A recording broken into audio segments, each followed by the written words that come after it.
எங்களின் உயிரோடும் உணர்வோடும் கலந்து வாழுகின்ற அன்பு உறவுகள் அனைவருக்கும் வணக்கம்.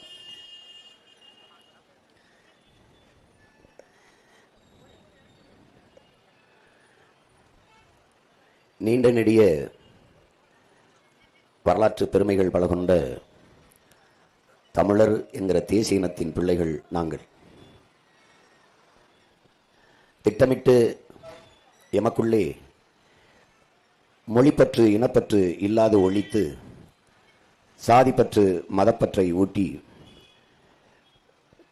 பிளந்து பிரித்து சிதைத்து அழித்து முடித்திருப்பதை நாங்கள் அறிகிறோம்.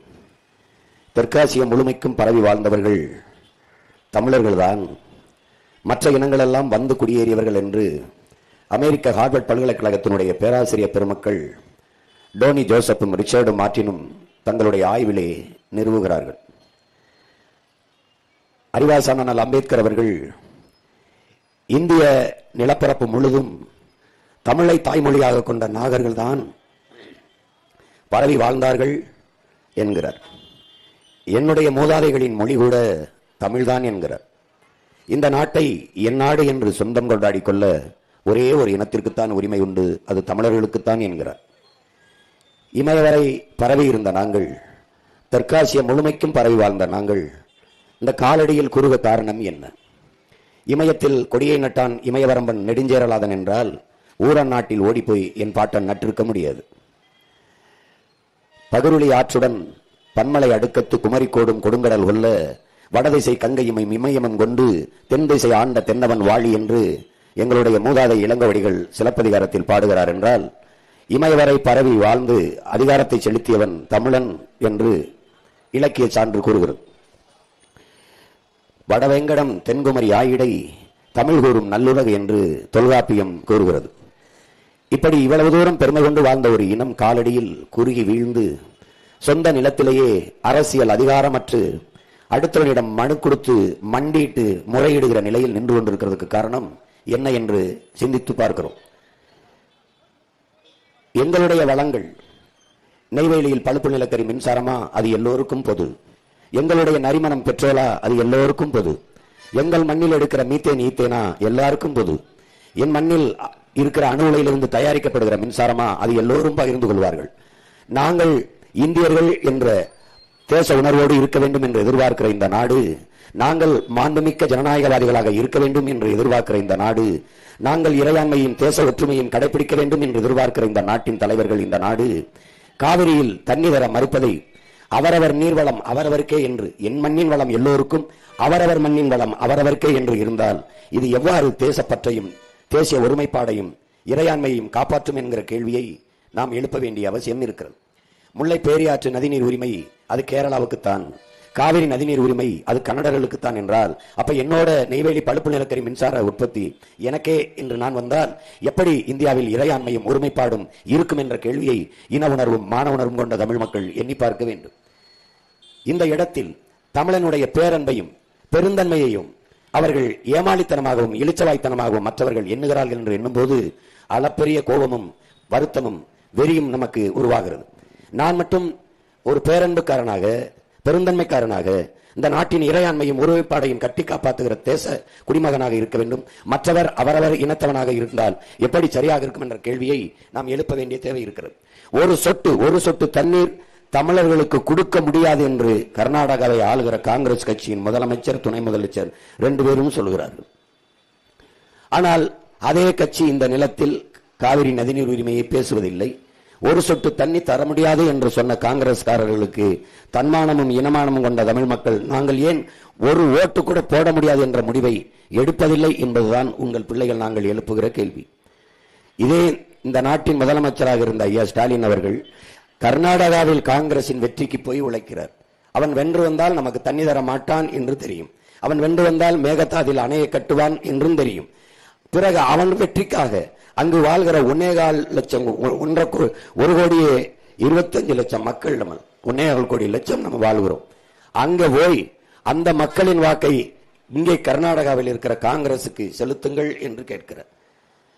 ஒரு கட்சியின் தலைவராக போய் கேட்பதில் பிரச்சனை இல்லை.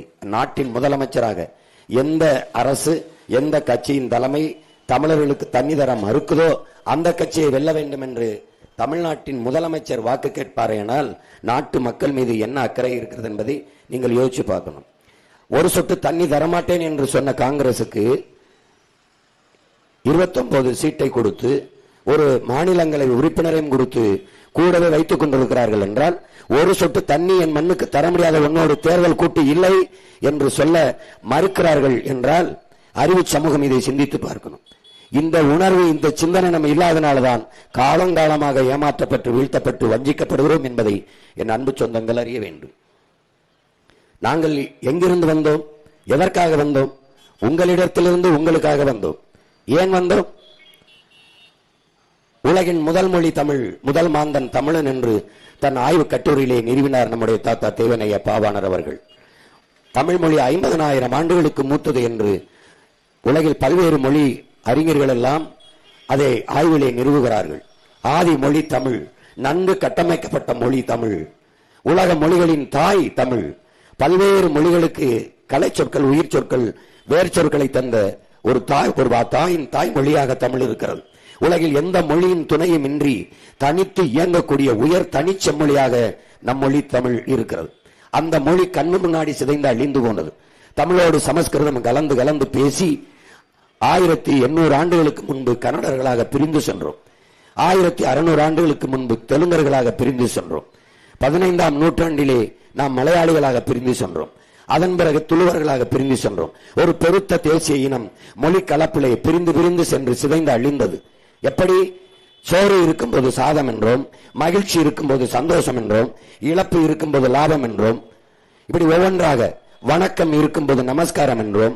இப்படி பேசி பேசி நாம் சமஸ்கிருதம் கலந்து கலந்து எது தமிழ் எது சமஸ்கிருதம் என்று தெரியாமல் கலந்து கலந்து பேசி நாம் இப்படி மொழி கலப்பால் பிளந்து பிரிந்து சிதைந்து அழிந்தோம். இப்படித்தான் இமய வரை பரவி இருந்த நாம் காலடிகள் குறுக காரணம் இதுதான். சேர சோழ பாண்டியர்களில் சேர மன்னனின் நிலப்பரப்பு எது? சேர மன்னன் ஆண்ட பகுதி எது? எது? சிலப்பதிகாரத்தை எழுதிய இளங்கோவடிகள் எந்த நாட்டின் இளவரசன்?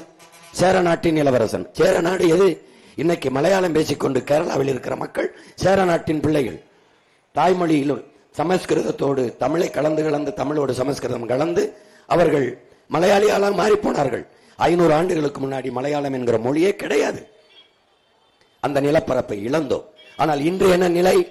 சமஸ்கிருத கலப்போடு ஆங்கிலம் அறிவென்று கருதிய அன்பு சொந்தங்கள் அடுத்தவன் மொழி எனக்கு எப்படி அறிவாகும் என்ற கேள்வியை எழுப்பாது உலகத்தின் ஆகச்சிறந்த மொழியை, உலகத்தின் தலை சிறந்த இலக்கியங்களை தாய்மொழியிலே படிக்கிற வாய்ப்பை பெற்ற நாம் ஆங்கிலத்துக்கு பல்வேறு சொற்களை கடன் கொடுத்த ஒரு மொழியை வைத்துக் கொண்டு அந்த மொழி சொற்களை எடுத்து நம் மொழியோட பேசி டீ சாப்பிட்டியா, டிபன் சாப்பிட்டியா, வாக்கிங் போனியா, திங்க் பண்ணி, ஃபீல் பண்ணி, இப்படி பண்ணியாக பேசி நம் மொழியை ஒரு இணைப்பு சொல்லாக நம் தாய்மொழி தமிழை வைத்து சரிபாதிக்கு மேலே ஆங்கிலத்தை கலந்து பேசி தங்கிலீஷாக தமிங்கிலமாக மாற்றி விட்டார்.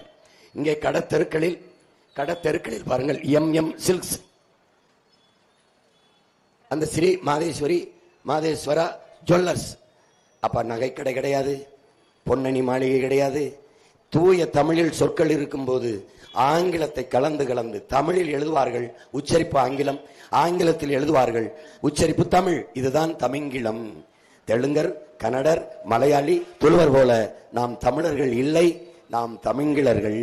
இது ஒரு புது இனம்.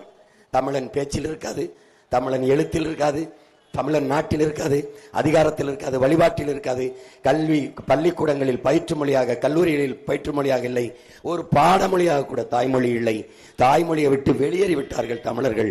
மொழியை சிதைந்து அழிய கொடுத்த இனம் வரலாற்றில் வாழ்ந்ததாக செய்தி இல்லை. அப்ப சிதைந்து அழிந்து கொண்டிருக்கிற என் தாய்மொழியை மீட்க தமிழ் மீட்சியே தமிழர் எழுச்சி என்கிறார் தாத்தா தேவனைய பாவாணர். அந்த என் தாய்மொழி சிதைந்து அழிந்து போனதை மீட்சியுற வைக்க, தமிழரை எழுச்சியுற வைக்க தமிழர் ஆட்சி அமைய வேண்டும். அப்ப என் தாய்மொழியை மீட்க காக்க வேற வழியின்றி அந்த தாயின் பிள்ளைகள், இந்த தலைமுறை தமிழ் பிள்ளைகள் வந்தோம். வரலாற்றில் புறக்கணிக்கப்பட்ட இனத்தின் மக்கள் ஒரு நாள் தங்களுக்கான வரலாற்றை தாங்களே எழுதுவார்கள் என்கிறார் புரட்சியாளர் அண்ணல் அம்பேத்கர். நாங்கள் எங்கள் வரலாற்றை இழந்தோம், எங்கள் வரலாற்றை மறந்தோம். நாங்கள் யார் என்ற பெருமையை மறந்தோம். அதனால் எங்களுக்கு வரலாறு என்பதே இந்த 100 ஆண்டு கால திராவிட கட்சிகளின் வரலாறு, 60 ஆண்டு கால திராவிட கட்சிகளின் வரலாறு, ஆட்சிகளின் வரலாறு தான். எதுவென்றாலும் எல்லா இருந்தாலும் ஐயா ஈவேரா தான், அவர்தான் படிக்க வைத்தார், அவர்தான் பெண்களுக்கு போராடினார், அவர்தான் உனக்கு எல்லாம், அவர்தான் பல்லு விளக்கி விட்டார், அவர்தான் சட்டை போட்டு விட்டார், எல்லாம் பெரியார். நாங்கள் சொல்கிறோம், எங்கள் இனத்தின் முன்னோர்கள் ஒவ்வொருவரும் எங்களுக்கு பெரியார் என்று வந்தோம். எல்லா அடையாளங்களையும், எம்மின அடையாளங்களை மறைத்து திராவிட அடையாளங்களை, இந்திய அடையாளங்களை நிறுவினார்கள். வரலாற்றிலே வீரன் என்றால் மராட்டிய மன்னன் சிவாஜி தான், அதைத்தான் எங்களுக்கு படிப்பித்தார்கள். அப்போது எங்களது முன்னவர்கள், எங்கள் பாட்டன் தீரன் சின்னமலை, பூலித்தேவன், மருதுபாண்டியன், கட்டப்பொம்மன், எங்களுடைய பாட்டி வேலுநாச்சியார், சுந்தரலிங்கனார், அழகுமுத்துக்கோன், எங்கள் முன்னையில் எங்கள் முன்னவர்கள் பண்டாரவன்னியன், எங்க மூதாதையர்கள் எல்லாம் வீரர்கள் இல்லையா என்ற கேள்விக்கு பதிலில்லை. வல்லபாய் பட்டேலை படிக்க வைத்தார்கள். செக்கெழுத்த செம்மல் என் பாட்டன் வஉசியை வரலாற்றில் மறைத்தார்கள். வீர பெண் என்றாலே சான்சிராணி தான். நம் பாட்டி வேலுநாச்சியார் பிறந்து இறந்து 85 ஆண்டுகள் கழித்து தான் அந்த மணிக்கர்ணை என்கிற பெண்ணை, அந்த சான்சிராணியின் இயற்பெயர் மணிக்கர்ணை, அவளை பிறக்கிறாள். அப்போது நமக்கு வரலாற்றில் தென்னாட்டின் சான்சிராணி என்று நம் பாட்டி வேலுநாச்சியாரை எழுதுகிறார்கள். அவளை எழுத வேண்டும், வடநாட்டின் வேலுநாச்சியார் என்று வரலாறு மறைக்கப்படுகிறது. வரலாற்றை மறந்துவிட்ட இனம் சுடுகாட்டில் இறந்து கிடக்கிற பிணம் என்கிறான் ஹோசிமின். வரலாற்றில் தெளிவு வராத எந்த இனமும் எழுச்சி வர முடியாது என்கிறான் புரட்சியாளர் லெனின். வரலாற்றை படிக்காதவன் வரலாற்றை படைக்க முடியாது என்கிறார் புரட்சியாளர் அம்பேத்கர். வரலாறு தான் எங்கள் வழிகாட்டி என்கிறார் எங்கள் உயிர் தலைவன் மேதகுவே பிரபாகரன் அவர்கள். அப்ப வரலாற்றை மறந்துவிட்ட இனமும், அதையெல்லாம் வாசித்து நேசித்த பிள்ளைகள் நாங்கள். வேற இழந்த மரமும் வரலாற்றை மறந்த இனமும் வாழாது என்ற புரிதலோடு வரலாற்றை திருப்பி மறுபடி எங்களுடைய வரலாற்றை கிளர்ந்து எழுதுவதற்காகவே நாங்கள் வந்தோம். என் அன்பு சொந்தங்களே, இழந்த உரிமை, கச்சத்தீவு இல்லை, காவிரி நதிநீர் உரிமை இல்லை, முல்லை பேரியாற்று நதியுரிமை இல்லை, நிலமங்கும் நச்ச ஆலைகள். ஒவ்வொரு காலகட்டத்திலும் நாங்கள் வேளாண்மைக்கு காவிரி நதிநீருக்கு கையேந்தி நிற்க வேண்டியது இருக்கிறது. 500 டிஎம்சி 450 டிஎம்சிக்கு குறையாம தண்ணீர் வந்து கொண்டிருந்த காலத்தில் வழக்கை தொடுத்தார் ஐயா கருணாநிதி, கூடுதலாக தண்ணி வேண்டும் என்று. அப்போது பிரதமர் அமைச்சராக இருந்தது அம்மையார் இந்திரா காந்தி. கர்நாடகாவில் ஆளுகிற உயரத்தில் காங்கிரஸ் இருப்பதால் அதை இழக்க தயாராக இல்லாத காங்கிரஸ் அந்த வழக்கை திரும்ப பெறுங்கள் என்று ஐயா கருணாநிதி அவர்களுக்கு அழுத்தம் கொடுத்ததால் ஆட்சியை கலைச்சு விடுவார்களோ என்ற அச்சத்தில் வழக்கை திரும்ப பெற்றார். அது பிரச்சனையாக மாறியது. ஒவ்வொரு ஆண்டும் கையேந்தி 450 டிஎம்சி 500 டிஎம்சி இப்ப 150 டிஎம்சிக்கு வழக்கு போட்டு ஒவ்வொரு நாளும் போராடி பெற வேண்டிய நிலைமையில் இருக்கிறது. 980 மில்லிமீட்டர் நமக்கு ஆண்டு ஒன்றுக்கு மழை, 4500 டிஎம்சி கிட்டே மழை தண்ணீர் நமக்கு கிடைக்கிறது. அந்த நீரிலே 1500 டிஎம்சியை தான் நான் பயன்படுத்துகிறோம், மீதியை கடலிலே கலக்க விடுகிறோம். உங்கள் பிள்ளைகள் நாங்கள் ஆட்சிக்கு வரும்போது தண்ணீரின் தேவையில் தன்னிறைவு என்ற திட்டத்தை கொண்டு வந்து, நீரின்றி அமையாத உலக இந்த நீர்வள பெருக்கம் என்ற திட்டத்தை கொண்டு வந்து கடலிலே கலக்கிற அந்த 1500 டிஎம்சி போக மீதி 2500 டிஎம்சிக்கு மேலே கடலிலே கலக்கிறது. அதிலே 500 டிஎம்சியை நாங்கள் சேமித்தாலே போதும். கணக்கில்லாத ஏரி, குளம், குட்டை, கம்மாய், தாங்கள் கரணை என்று வெட்டி நம்ம தேக்கினாலே நம்ம அடுத்தவனிடத்திலே கையேந்த வேண்டிய அவசியமில்லாமல் போகும். தன்மானத்தோடு தமிழர்கள் தண்ணீரின் தேவையிலே தண்ணீரை விடந்து வாழ முடியும். அதை செய்தே ஆக வேண்டும் என்பதற்காகத்தான் உங்கள் பிள்ளைகள் நாங்கள் வந்தோம். வேளாண்மையை கைவிட்ட நாடுகள் எல்லாம் பிச்சை எடுக்கிறது. வேளாண்மை என்பது தொழில் அல்ல, அது நம்முடைய பண்பாடு, அது நம்முடைய கலாச்சாரம், நம்ம வாழ்க்கை முறை. ஆதியில் இருந்து நாம் செய்தது அதுதான், நம்ம வாழ்க்கையோடு பின்னி பிணைந்த ஒன்று. அந்த வேளாண்மையை கைவிட்டு விட்டு நம் மக்கள் உழைப்பிலிருந்து வெளியேறிவிட்டார்கள். ஒரு தாழ்வு மனப்பான்மை. வேளாண்மை படிக்காதவன் செய்கிற தொழில், ஆடு மாடு வளர்ப்பதெல்லாம் படிக்காதவன் செய்கிற வேலை என்று என் மக்கள் எண்ணுகிறார்கள். இல்லை, படித்தவனும் செய்யலாம் என்று வேளாண்மை செய்வது அரசு பணி, ஆடு மாடு வளர்ப்பது அரசு பணி என்று மாற்றி அந்த வேளாண்மையை அழிய விடாமல் மீட்டு உருவாக்கம் செய்து மறு கட்டமைப்பு செய்யவே உங்கள் பிள்ளைகள் நாங்கள் வந்தோம். ஒவ்வொன்றாக இந்த நிலத்தில் இருக்கிற இந்த கொடிய ஆட்சி முறையை மாற்றி ஒரு தூய நல்ல ஆட்சியை, தமிழர் அறம் சார்ந்த ஆட்சியை இந்த மண்ணில் நிறுவ வேண்டும் என்பதற்காகவே உங்கள் பிள்ளைகள் நாங்கள் வந்தோம். 1 விழுக்காடு 2 விழுக்காடு அரை விழுக்காடு வாக்கு வச்சிருக்கிறவர்கள் எல்லாம் கூட்டணியில் பேரம் பேசி சீட்டும் நோட்டும் வாங்கி கொண்டு போகும்போது 8.5 விழுக்காடு 36 லட்சம் வாக்கு தனித்த ஒரு கட்சி, இது எங்கள் வாக்கு என்று சொல்லக்கூடிய ஒரு தகுதியை பெற்ற கட்சி உண்டென்றால் அது நாம் தமிழர் கட்சி மட்டும்தான். திமுக இது எங்க கட்சியின் வாக்கு என்று சொல்ல முடியுமா? இல்ல அதிமுக இது எங்க கட்சியின் ஓட்டு என்று சொல்ல முடியுமா? முடியாது. இப்படி தனித்து நிற்கிற உங்கள் பிள்ளைகள் எங்களை எத்தனை கட்சிகள் பேரம் பேசி, எத்தனை ஆயிரம் கோடி பேரம் பேசி எவ்வளவு பதவி ஆசையை காட்டியிருப்பார்கள். ஏன் நாங்கள் செல்லவில்லை? நாங்கள் பதவிக்காக வந்தவர்கள் இல்லை, எம் மக்களின் உதவிக்காக வந்தவர்கள். நாங்கள் எம் மக்களை வைத்து பிழைக்க வந்தவர்கள் அல்ல, எம் மக்களுக்காக உழைக்க வந்தவர்கள். நாங்கள் பணத்துக்காக வந்தவர்கள் அல்ல, நாங்கள் பிறந்த பெருமை மிக்க தமிழர் என்கிற இனத்திற்காக வந்தவர்கள். அதனால்தான் தனித்து நிற்கிறோம், தனித்துவத்தோடு நிற்கிறோம், உயர்ந்த தத்துவத்தோடு நிற்கிறோம். மாற்றம் என்ற சொல் என்பது வெறும் சொல்லல்ல, அது செயல் என்ற புரிதலோடு இந்த களத்திலே நிற்கிறோம். இது மாற்றத்திற்கான எளிய மக்களின் புரட்சி என்ற முழக்கத்தை முன்வைத்து நிற்கிறோம். அதனால்தான் மாறுவோம், மாற்றுவோம், இது மாற்றத்திற்கான எளிய மக்களின் புரட்சி என்று. இப்படித்தான் ஒரு புள்ளியிலிருந்து தான் ஒவ்வொன்றும் தொடங்கி இருக்கிறது. உடன் பிறந்தார்களே, ஒரு வண்டி நிறைய குப்பை என்றாலும் அதை கொளுத்துவதற்கு வண்டி நிறைய யாரும் நெருப்பை எடுத்து செல்வதில்லை. ஒரு தீப்பெட்டி, ஒரு தீக்குச்சி தான். இப்போ உங்க கைகளில் உங்கள் பிள்ளைகள் தீக்குச்சிகளாக இருக்கிறோம். கொளுத்தி போடுங்கள். அநீதிக்கு எதிராக, அடக்குமுறைக்கு எதிராக, பசி பஞ்சம் ஊழல் லஞ்சத்திற்கு எதிராக, சாதிய இழிவு தீண்டாமை கொடுமைக்கு எதிராக, பெண்ணி அடிமைத்தனம் வன்முணர்வு கொலைகளுக்கு எதிராக, மதுமத போதைக்கு எதிராக, வள கொள்ளைகளுக்கு எதிராக இந்த புரட்சி தீ பற்றி எரியட்டும். உங்கள் பிள்ளைகள் தீக்குச்சிகளாக எரிகிறோம் என்றுதான் உங்கள் கைகளில் வந்து இருக்கிறோம். எனவே என் அன்பு சொந்தங்கள், என் அருமை உடன் பிறந்தார்கள், பேரன்பு மிக்க எனது பெற்றோர்கள், உங்கள் பிள்ளைகள் நாங்கள் எடுத்து வைக்கிற அரசியலை கொஞ்சம் ஆழ்ந்து கவனியுங்கள். மற்றவர்கள் சொல்லுகிற அரசியலையும் பாருங்கள். நாங்கள் வந்தால் மிக்சி தருவோம், கிரைண்டர் தருவோம், அண்டா தருவோம், 2000 தருவோம், 10,000 தருவோம், பிரிட்ஜ் தருவோம், டிவி தருவோம், அதெல்லாம் நாங்கள் சொல்ல மாட்டோம். அதையெல்லாம் நீங்களே வாங்கிக் கொள்கிற வேலை வாய்ப்பையும் வசதியையும் வருவாய் பெருக்கத்தையும் உங்கள் பிள்ளைகள் தருவோம். தன் கையை சார்ந்து வாழ்கிற தற்சார்பு தன்மான வாழ்க்கையை உங்கள் பிள்ளைகள் உங்களுக்கு தருவோம். ஏனென்றால் என் ஆத்தாலும் அப்பனும் கையேந்தது அவமானமாக கருதினேன். என் உடன் பிறந்தார்கள், என் தம்பியும் தங்கையும் கையேந்துவதை அவமானமாக நான் கருகிறேன். ஒரு தேசிய இனத்திற்கான தலைகுனிவாகவும் இழிவாகவும் கருதுகிறோம்.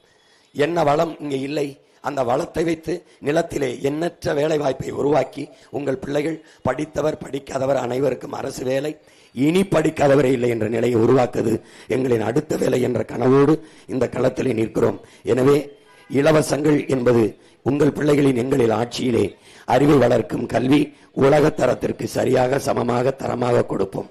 உயிரை காக்கும் மருத்துவம் ஒரு மகத்தான சேவை, அது என் மக்களுக்கு தேவை என்ற அடிப்படையிலே உயர்ந்த மருத்துவத்தை நாட்டின் முதன்மை அமைச்சருக்கு என்ன மருத்துவம் கிடைக்குமோ அது கடைகோடி மகனுக்கும் கிடைக்க செய்வதுதான் சரியான மக்களாட்சி.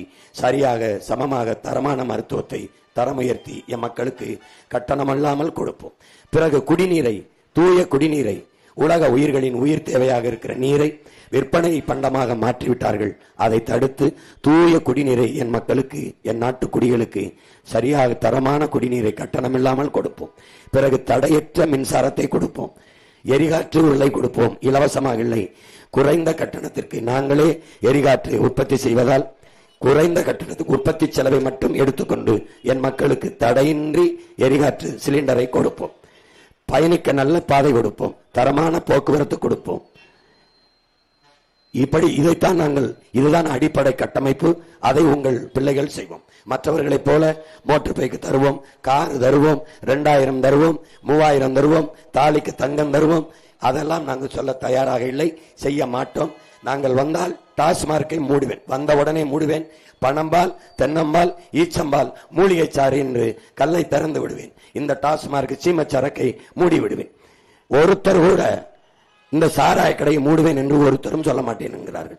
சாராய கடை திறந்து வச்சுட்டு பெண்களுக்கான பாதுகாப்பு, நாட்டு மக்களின் நலன் என்றெல்லாம் பேசுவது, சட்டம் ஒழுங்கு என்றெல்லாம் பேசுவது எவ்வளவு வேடிக்கையானது என்பதை அறிவார்ந்த எனது சொந்தங்கள் எண்ணி பார்க்க வேண்டும். ஒவ்வொன்றிலையும் ஒரு மாற்று சிந்தனையோடு, ஒரு பெரும் கனவோடு உங்கள் பிள்ளைகள் வந்திருக்கிறோம். இந்த கனவு என்னுடையது இல்லை, என் முன்னவர்களின் எச்சமும் சொச்சமும் தான் நாங்கள். எங்கள் தலைவன் என் முன்னவர்கள் தூக்கிச் சுமந்த கனவை தூக்கிச் சுமந்தான். தமிழர் அறம் சார்ந்த ஆட்சி, அறம், மானம், வீரம் மூன்றும் உயிரென்று வாழ்ந்த இனத்தின் மக்களினுடைய கனவு. அவன் கண்ட கனவு, என் தலைவன் கண்ட கனவு 200 ஆண்டுகளுக்கு பிறகு என் இனம் எப்படி உரிமை பெற்று பெருமையோடு உயர்ந்து சிறந்து வாழ வேண்டும் என்ற கனவு. அந்த கனவை அவன் பிள்ளைகள் எங்களுக்கு கையளித்தான். அந்த கனவோடு இந்த தமிழகத்தின் தெருக்களெங்கும் கத்தி கத்தி ஓடி வருகிறோம். என் அருமை சொந்தங்களே, உங்களை நம்பி நிற்கிற பிள்ளைகளை தனித்து எப்படி சீமான் நிற்கிறான், எப்படி வெல்வான், அவன் தம்பி தங்கைகள் அவன் பிள்ளைகள் எப்படி வெல்வார்கள், நாங்கள் எங்கே தனித்து நிற்கிறோம். இத்தனை கோடி தமிழ் சொந்தங்கள் என்னும் பெற்றோர்கள் பேரன்பு மிக்க என் உறவுகளோடு இணைந்து கூட்டணி வைத்திருக்கிற ஒரே கட்சி நாம் தமிழர் கட்சி மட்டும்தான். நான் கட்சியை நம்பவில்லை, தலைவர்களை நம்பவில்லை, தமிழர்களை நம்புகிறேன். நான் இயக்கங்களை நம்பவில்லை, அடுத்த தலைமுறை இளைஞர்களை நம்பி இந்த களத்திலே உங்கள் பிள்ளைகள் நிற்கிறோம். எங்களை பெற்றவர்கள், எங்கள் உடன் பிறந்தவர்கள் எங்களை கைவிட மாட்டார்கள் என்ற அசைக்க முடியாத நம்பிக்கையில் நிற்கிறோம். உங்களை நம்பி நிற்கிற பிள்ளைகளை கைவிட்டு விட்டீர்கள் என்ற வரலாற்று பதிவு வரவிடாமல் நம்பி நின்ற பிள்ளைகளை வெல்ல வைத்தார்கள் என்ற வெற்றி சரித்திரத்தை எழுதுங்கள் என் அன்பு சொந்தங்களே. அதிமுக வெல்வதோ திமுக வெல்வதோ சாதாரண நிகழ்வு. ஏனென்றால் பலமுறை அவர்கள் வென்றிருக்கார்கள். உங்கள் பிள்ளைகள் நாங்கள் வெல்வது சரித்திரத்தில் மாபெரும் புரட்சி என்பதை மனதில் கொண்டு என் அன்பு மக்கள், உங்கள் பிள்ளைகள் எங்களுக்கு விவசாய சின்னத்திலே வாக்கு செலுத்தி வெற்றி பெற செய்ய வேண்டும். இந்த மேட்டூர் தொகுதியிலே போட்டியிடுகிற என் அன்பு மகள் வித்யாராணி வீரப்பன் அவர்களுக்கு நீங்கள் விவசாய சின்னத்திலே வாக்கு செலுத்த வேண்டும். உங்களுக்கு தெரியும், தமிழனுக்கு எந்த வீர குறியீடும் இல்லாமல் அழிக்க வேண்டும் என்பது திராவிடத்தினுடைய நோக்கம். பிரபாகரன் என்றால் அவன் தீவிரவாதி, பிரிவினவாதி. வீரப்பன் என்றால் அவன் சந்தனக்கட்டை கடத்தியவன், மாயாவி, திருடன் என்று கட்டமைப்பார்கள். தமிழர்கள் வீர மக்களை பெற்ற ஒரு இனம்தான் பாதுகாப்பாக வாழும். வீர மக்களை பெறாத இனம் சிதைந்த அழியும், நாடு அழியும் என்கிறார். அப்படி வீர மக்கள் நம் இனத்தில் பல்வேறு முன்னவர்கள் தோன்றினார்கள். அதில் நம் கண்முன்னே பிறந்த வீர மக்களில் ஒருவன்தான் வீரப்பன் என்ற பெருமா வீரன், பிரபாகரன் என்ற எங்கள் உயிர் தலைவன். இந்த குறியீடுகளை எல்லாம் சொல்ல விடமாட்டார்கள். பேசும்போது சீமான் பேசும்போது பிரபாகரன் என்று சொல்லும்போது கைதட்டுகிறார்கள், மக்கள் ஆர்ப்பரிப்பார்கள். வீரப்பன் என்று சொல்லும்போது கைதட்டுகிறார்கள், ஆர்ப்பரிக்கிறார்கள் என்று உளவுத்துறை குறிப்பெழுதி கொடுக்கும் போது தமிழர்கள் வீரத்தின் நின்று நிமிந்து எழுச்சி வருகிறார்கள். விடக்கூடாது என்று வீரப்பனை பற்றி பேசினால் தடை, சுவரட்டி ஒட்டினால் தடை. நான் ஒட்டும்போது கிழித்தார்கள், எண்ணற்ற வழக்குகளை மேலே போட்டார்கள். வீரப்பன் திருடன் என்றார்கள். வீரப்பனை திருடன் என்றால் ஜெயலலிதா கருணாநிதிக்கு என்ன பேர் என்று கேட்டேன். வாயை மூடிக்கொண்டு நின்று விட்டார்கள். சந்தனக்கட்டையை வெட்டி வித்தான் என்றார்கள், யானை தந்தத்தை கடத்தி வித்தான் என்றார்கள். சரி, வெட்டியவன் காட்டுக்குள்ளான், வித்தவன் தந்தத்தை வித்தவன் காட்டுக்குள்ளான், வாங்கியவன் எங்கே இருந்தான் என்று கேட்டேன். வித்தவனையை விரட்டி போனீர்களே, வாங்கியவனை ஏன் ஒருவனை கூட கைது செய்ய உள்ளே போடவில்லை என்றால், வித்தவன் எங்கள் ஐயா என்றால் வாங்கியவன் அதிகாரத்தில் இருந்தவன் இவன். அதனால் அவர் வெளியே வந்து பேசினால் பல பேருடைய உண்மை வெளியே வந்துவிடும் என்று காட்டுக்குள்ளே வைத்து கொள்ள வேண்டிய நிலைமை இருந்தது. மோதி வெல்லாமல் மோரிலே விஷத்தை வைத்து கொன்று இறந்த பிணத்தை எடுத்து வந்து மீசையை வெட்டி வண்டியில ஏற்றி போய் துப்பாக்கி வச்சு தூரத்து விட்டு ஆட்டு ரத்தத்தை பீச்சி விட்டு கொன்று விட்டோம் என்று பீத்தி கொண்ட கோழைகள் இந்த நாட்டிலே இன்னைக்கு எவனாவது சொல்ல முடியுமா? எந்த கட்சியா? இதே அதிமுக சொல்லுமா எங்க ஆட்சியில் தான் வீரப்பனை கொன்றோம் என்று சொல்லுமா? என் தலைவன் இனக்காவலன் என்றால் எங்கள் வீரப்பன் இந்த நாட்டின் வனக்காவலன் என்பதை தமிழ் இளம் தலைமுறையினர், அவன் உயிரோடு இருக்கிற வரை 6000 சதுர கிலோமீட்டரில் ஒரு கர்நாடக காக்கை கூட பறக்கவில்லை. அவன் செத்தான், ஒக்கணைக்கல் என்னது என்று எடியூரப்பா கால் வச்சு விட்டான். அவர் இருந்திருந்தால் காவிரியில் ஒரு சொட்டு தண்ணி தர முடியாது என்று கன்னடர்கள் பேசியிருக்க முடியுமா என்று தன்மானமிக்க தமிழ் மக்கள் சிந்தித்து பார்க்கணும். திட்டமிட்டு அழிப்பார்கள். இப்போது உங்கள் முன்னால் நிற்கிற மகனை தமிழர் தேசியம், தமிழர் உரிமை, தமிழர் நிலம் வளம், தமிழர் காடு மலை, என் மொழி, என் வரலாறு என்று நான் பேசும்போது என்னை செப்பரேட்டிஸ்ட், சாவனிஸ்ட், இனவெறியன், மொழிவரியன் என்று பேசுகிறார்கள். இப்படித்தான் பழி சுமத்தி அளிப்பார்கள். என்னை மொழிவரியன், இனவெறியன் என்று சொல்லும் போது எனக்கு ஒரு பெருமையும் திமிரும் ஒரு நிமிரும் வரும். ஏன் என்னை தமிழ் இன வெறியன் என்று சொல்லும் போது அப்போது நான் உறுதியாகிறது, நான் ஒரு நல்ல தமிழ் தாய்க்கும் தமிழ் தகப்பனுக்கும் பிறந்திருக்கிறேன். நான் இன உணர்வு, மான உணர்வோடு இன்னும் வாழ்கிறேன். என்னிடத்தில் மொழிப்பற்று, இனப்பற்று மேலோங்கி இருக்கிறது. எங்கு பிறப்பினும் தமிழன் தமிழனே, இங்கு பிறப்பினும் அயலானே. தமிழன் பெருமைக்குரியவன். காரணம், தமிழ் பெருங்குடியில் பிறந்ததனாலே தமிழன் பெருமைக்குரியவன் என்கிறான் எங்கள் தாத்தா புரட்சி பாவலன் பாவேந்தன் பாரதிதாசன். அப்படி நாங்கள் பெருமைக்குரிய இனத்தின் மக்கள் என்கிற நிமிர்வு, அந்த பெருமிதம் எங்களுக்குள்ளே வருகிறது. எனவே அறிவு சமூகமே, எங்களை பெற்றெடுத்த என் அன்னை தமிழ் பேரினமே, உங்கள் பிள்ளைகள் நாங்கள் கையேந்தி நிற்பது வாக்கு என்பதை இல்லை, எதிர்கால தலைமுறையின் வாழ்க்கை என்பதை அறிவு சமூகம் அறிந்து என் அன்பு மகள் வித்யாராணி வீரப்பன் அவர்களுக்கு நீங்கள் விவசாய சின்னத்திலே வாக்கு செலுத்தி வெற்றி பெற செய்யுங்கள். எல்லாருக்கும் வெற்றியை கொடுத்து விட்டீர்கள். ஐயா கருணாநிதி அவர்கள் ஆட்சியில் பல முறை வாழ்ந்துட்டீர்கள். அம்மையார் ஜெயலலிதா ஆட்சியில் 4 முறைக்கு மேல் வாழ்ந்துட்டீர்கள். ஐயா ஸ்டாலின் ஆட்சியில் 5 ஆண்டுகள் வாழ்ந்துட்டீர்கள். ஐயா எடப்பாடி ஆட்சியில் 4.5 ஆண்டுகள் வாழ்ந்துட்டீர்கள். ஒரே ஒரு முறை உங்கள் பிள்ளைகள் கைகளில் இந்த நாட்டை ஒப்படைத்து பாருங்கள். ஒரு 5 ஆண்டுகள் உலகத்தின் தலை சிறந்த நாடாக மாற்றி நாங்கள் காட்டுகிறோமா இல்லையா என்று பாருங்கள். பூமியின் சொர்க்கமாக இந்த நாட்டை மாற்றி படைக்கிறோமா இல்லையா பாருங்கள். பெருங்கனவோடு நிற்கிறோம்.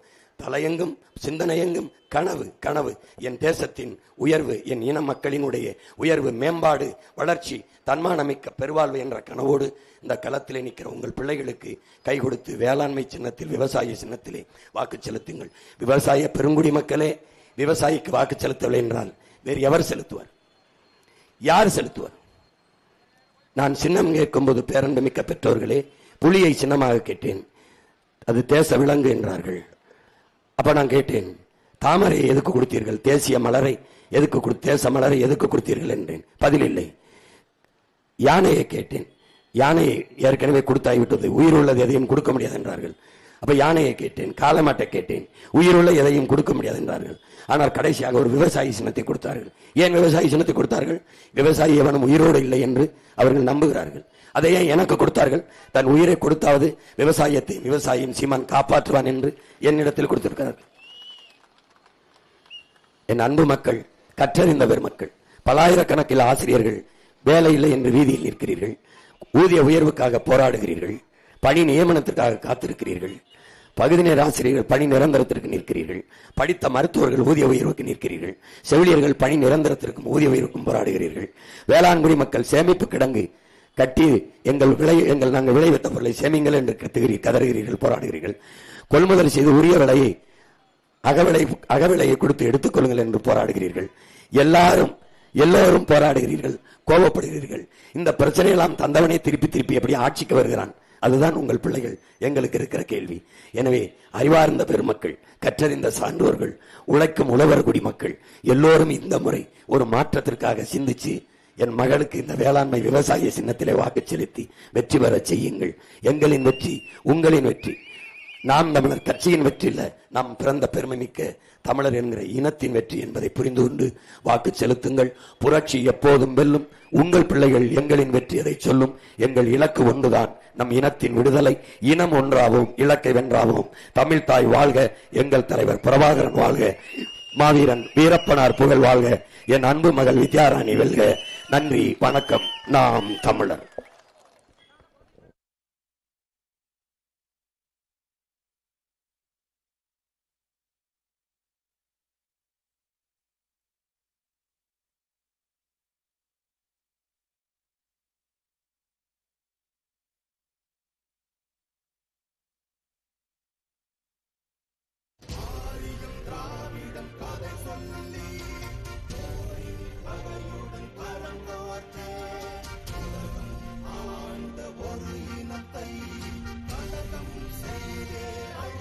ஹலோ